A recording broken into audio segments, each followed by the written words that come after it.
యాదాద్రి భువనగిరి జిల్లా ఆలేరు పట్టణ కేంద్రంలో శుక్రవారం రోజున స్థానిక దినేష్ గార్డెన్లో ఉమ్మడి నల్గొండ జిల్లా సూర్యాపేట యాదాద్రి మహిళా కాంగ్రెస్ సమీక్ష సమావేశం నిర్వహించారు.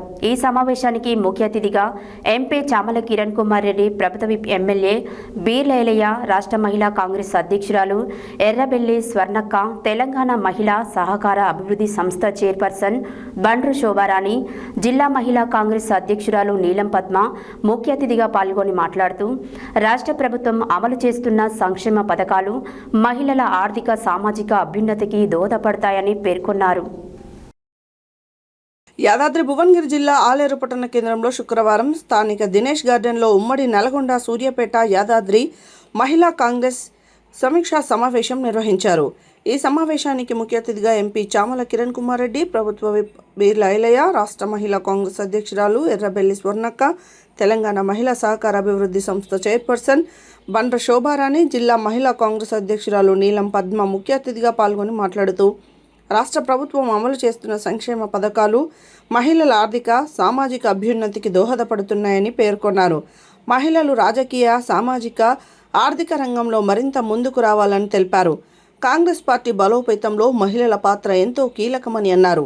ఈ కార్యక్రమంలో మహిళా సూర్యాపేట అధ్యక్షురాలు టి అనురాధ, నల్గొండ జిల్లా అధ్యక్షురాలు గోపగోనె మాధవి, స్టేట్ వైస్ ప్రెసిడెంట్లు, జనరల్ సెక్రటరీలు, బ్లాక్ అధ్యక్షులు, గ్రామ శాఖ అధ్యక్షులు, మహిళా నాయకులు భారీ ఎత్తున పాల్గొన్నారు.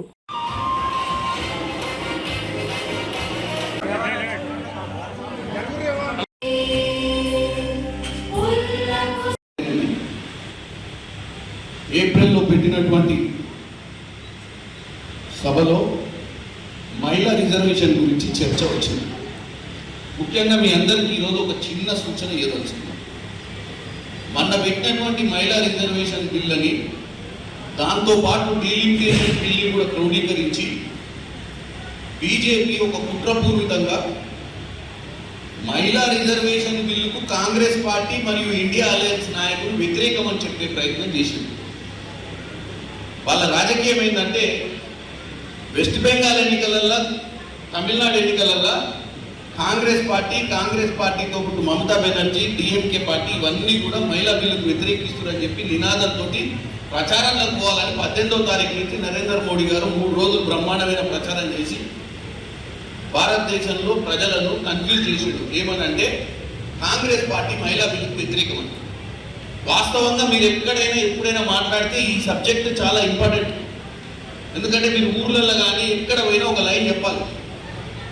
మహిళా రిజర్వేషన్ని మొట్టమొదటిసారిగా రాజీవ్ గాంధీ హయాంలో లోకల్ బాడీ ఎలక్షన్లలో తెచ్చినటువంటిది కాంగ్రెస్ పార్టీ. ఇవాళ స్టేజ్ మీద ఉన్నటువంటి మున్సిపల్ చైర్మన్లు అందరూ కూర్చున్నట్టే కాంగ్రెస్ పార్టీ పుణ్యాన్ని. అయ్యా వీలైతే బీజేపీ పార్టీలు అన్ని వ్యతిరేకించినాయి.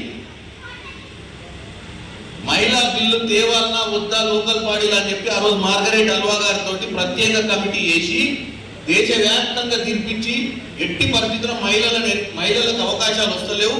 ఎందుకంటే వాళ్ళకంటూ స్పెషల్గా ఒక బిల్లు రాకపోతే జనరల్ కేటగిరీలు అందరూ మొగోళ్ళే నిలబడుతున్నారు, ఆడోళ్ళకు అవకాశం వస్తలేదు. ఎట్టి పరిస్థితుల్లో ఆడోళ్ళకు అవకాశం రావాలని చెప్పి ఆలోచన వచ్చిందే కాంగ్రెస్ హయాంలో.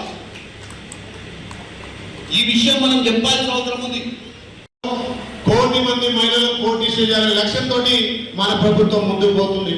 ధనిక రాష్ట్రంలో ఎక్కడ మహిళలకు గుర్తింపు రాలే, ధనిక రాష్ట్రంలో మహిళలకు ఎక్కడ అభివృద్ధి కాలే. ఇవాళ అప్పుల తెలంగాణ అయినా వాళ్ళు చేసిన అప్పులు, వాళ్ళు చేసిన తప్పులు ఒక్కొక్కటిగా సర్దిద్దుకుంటూ మహిళల ప్రాధాన్యత ఇచ్చి కోటి మంది మహిళలను పోటీ చేయాలనే లక్ష్యంతో మన ప్రభుత్వం ముందుకు పోతుంది.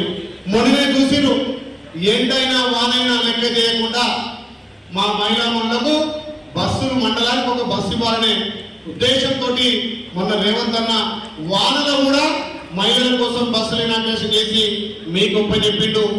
ఎందుకంటే బస్సు కొనాలని ఎవరు కొనాలి? ఆదాని, అంబానీ, అమిత్ షా అసలు పెద్ద పెద్దోళ్ళు బస్సులు ఉండేవి. ఇలా మా మహిళలు బస్సులకు ఓనర్ చేస్తున్నాం, మహిళా సంఘాలను బలోపేతం చేస్తున్నాం. గతంలో 18 నుంచి 60 సంవత్సరాల వరకు మహిళలకు మహిళా సంఘాలు సభ్యులు ఉండే.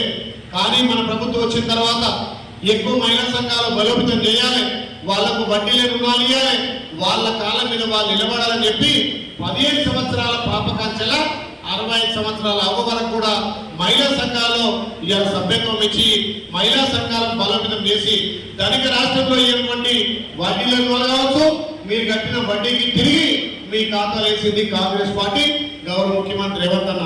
ఒకటే చెప్తున్నా, చేతిలో సెల్ ఫోన్ ఉంది, ఈ ప్రపంచాన్ని అంతా కూడా చూడగలుగుతున్నాం. ఈ సెల్ ఫోన్ లో దుష్టుడు ఎవడో, దుర్మార్గుడు ఎవడో, దేవుడు ఎవడో కూడా చెప్పాల్సిన బాధ్యత మన మీదనే ఉంది. కాబట్టి మనమంతా కూడా దుష్ట శక్తిని ఎదుర్కోవాలంటే మనం కూడా ఒక శక్తులుగా మారాల్సిన అవసరం ఉంది. మహిళా శక్తి దాంట్లో చాలా గొప్పది. మనం ఎందరో నారీమణులకు చూస్తున్నాము. అదే మనం మొట్టమొదటి ప్రధానమంత్రి మన ఇందిరాగాంధీ గారు, మహిళా ప్రధానమంత్రి. నేను ఒకటే అడుగుతున్నా బీజేపీ వాళ్ళను, ఎందుకంటే మిమ్మల్ని మీరు మహిళలంటేనే సహించరు ఎందుకు అని అడుగుతున్నాను. మీకు తల్లిలో భార్యలు పిల్లలు ఎవరు కూడా మహిళలు లేరా అని అడుగుతున్నాం. ఇవాళ మొట్టమొదటిగా ప్రధానమంత్రిగా ఇందిరాగాంధీ గారు ఉన్నారు, స్పీకర్గా మీరా కుమార్ గారు ఉన్నారు, చాలా మంది కూడా ప్రతిభా పాటిల్ గారు ఉన్నారు. ఇది ఒకటే కాదు, ఎంతో మంది గవర్నర్లుగా అలాగే ముఖ్యమంత్రులుగా చేసిన ఘనత కాంగ్రెస్ పార్టీ.